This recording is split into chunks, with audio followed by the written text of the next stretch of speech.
Bismillahirrahmanirrahim. Assalamualaikum warahmatullahi wabarakatuh. Alhamdulillahi rabbil alamin. Wassalatu wassalamu ala ashrafil anbiya'i wal mursalin Sayyidina wa maulana Muhammad sallallahu alaihi wasallam wa ala alihi wa ashabihi ajma'in, amma ba'd.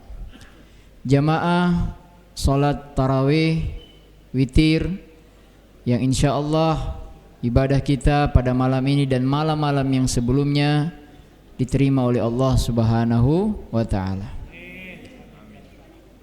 Kita bersyukur kepada Allah masih diberikan kesehatan, dan kita berharap sampai akhir Ramadan ini kita masih tetap bisa melaksanakan ibadah dengan maksimal, terutama nanti di 10 malam yang terakhir.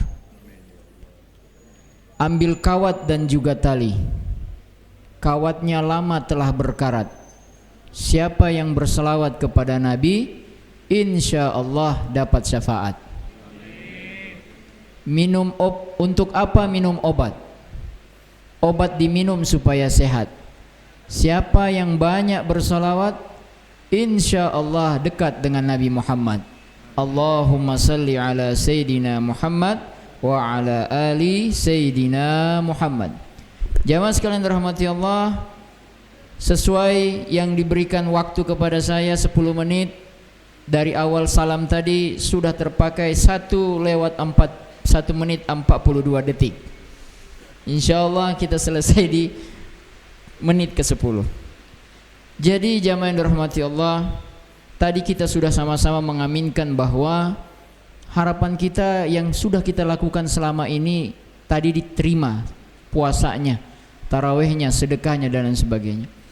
Tetapi kan kalau dalam bisnis ataupun apa saja selalu ada yang namanya manajemen risiko. Selalu ada risiko, ya kan? Resikonya apa? Ya resikonya tidak diterima.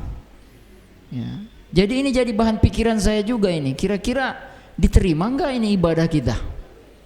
Nah, akhirnya terinspirasi surat Fatir ayat yang ke-29 dan 30. A'udzubillahi minasyaitonir rajim. Innal ladzina yatluna kitaballah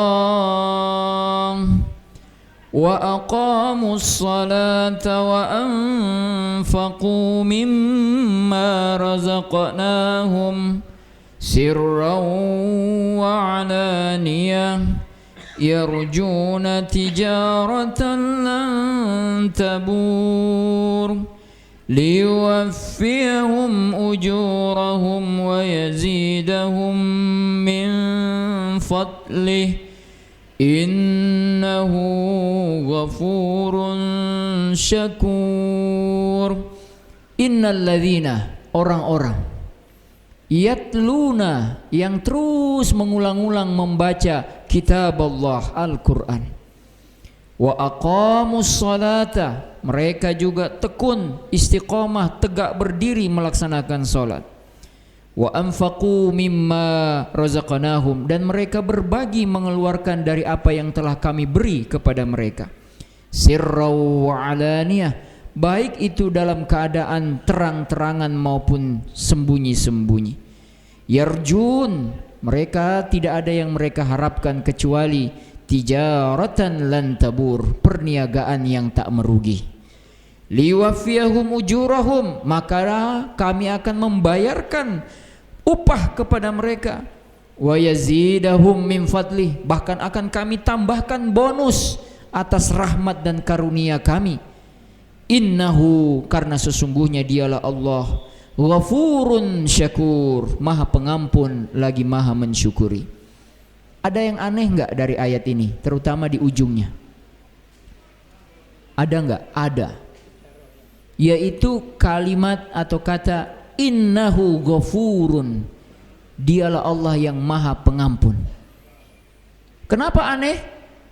Karena dari awal ayat kita baca itu membicarakan tentang orang yang ngaji, rajin ngaji, yang sholat, yang infak, kemudian mereka akan dibalas. Tapi kenapa ditutup dengan innahu ghafur? Seolah-olah kan logika bahasanya begini, kalau itu ditutup innahu ghafur, harusnya kalimat-kalimat sebelumnya itu adalah perbuatan orang-orang yang bermaksiat, baru kemudian enak ditutup innahu ghafur, ya kan? Nah, akhirnya kita sadar bersama bahwa apa-apa ibadah yang kita lakukan selama ini ternyata selalu ada resiko-resiko gagal.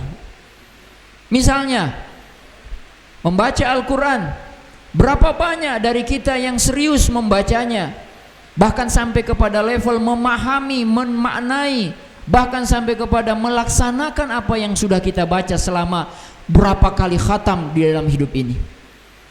Itu kan jadi pertanyaan sebenarnya. Udah khatam berkali-kali, banyak. Apakah semua ayat yang kita baca itu sudah kita praktekkan? Kalau belum, berarti kita punya resiko. Bermasalah kita dengan interaksi Al-Quran. Belum lagi bacaan kita mungkin dari dulu kita tidak perbaiki sehingga salah. Walaupun itu juga sebenarnya tetap akan diberikan apresiasi. Gak usah khawatir. Orang yang yaqata' kata Nabi, ya, yang terbata-bata, tetap akan diberikan ganjaran, ya. Tapi kalau orang itu mau belajar lebih dalam lagi, ganjarannya lebih besar lagi.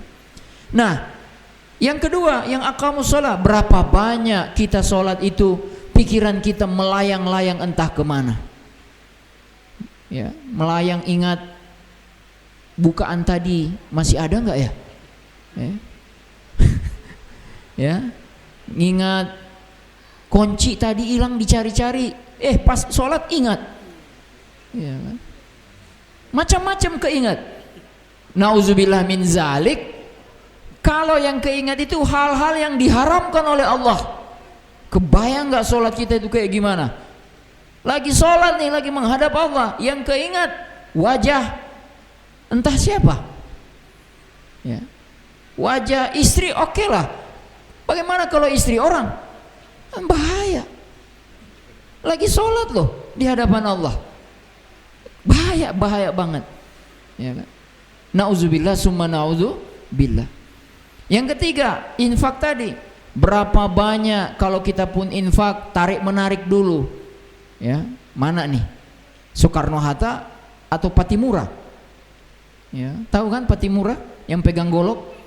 Nah, atau yang Soekarno-Hatta yang tersenyum lebar, ya. Jadi kalau dompetnya itu penuh dengan Soekarno-Hatta, dia tersenyum lebar, ya, namanya dompet kemerdekaan, karena Soekarno dan Hatta proklamator.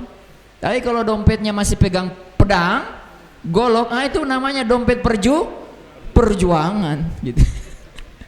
Maka bersyukurlah yang diberikan oleh Allah banyak keluasan rizki, ya, bersyukur. Dan kita kemudian bagi yang masih diuji oleh Allah dengan keterbatasan juga bersyukur, karena sesungguhnya kita nggak pernah tahu siapa yang lolos dari ujian itu.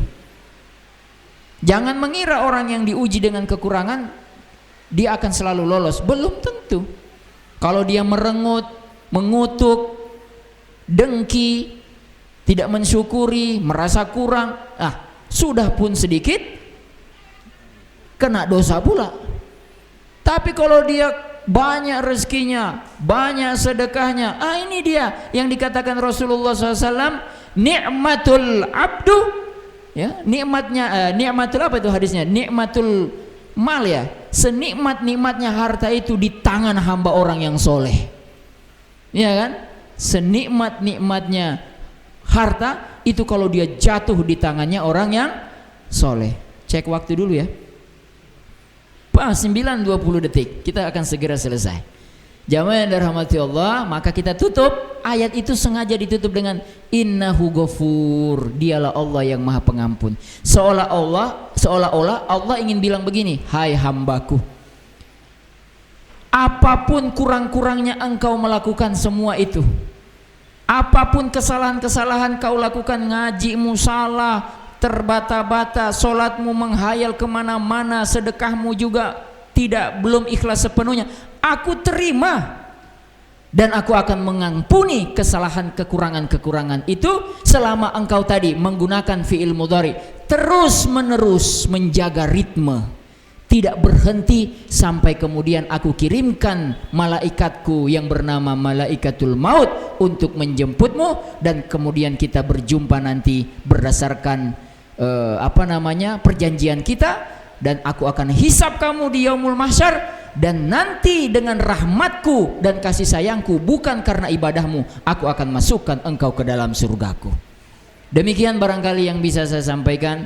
Mudah-mudahan tetap menambah semangat di sisa-sisa Ramadan, dan mudah-mudahan Ramadan ini yang Ramadan terbaik seumur hidup kita.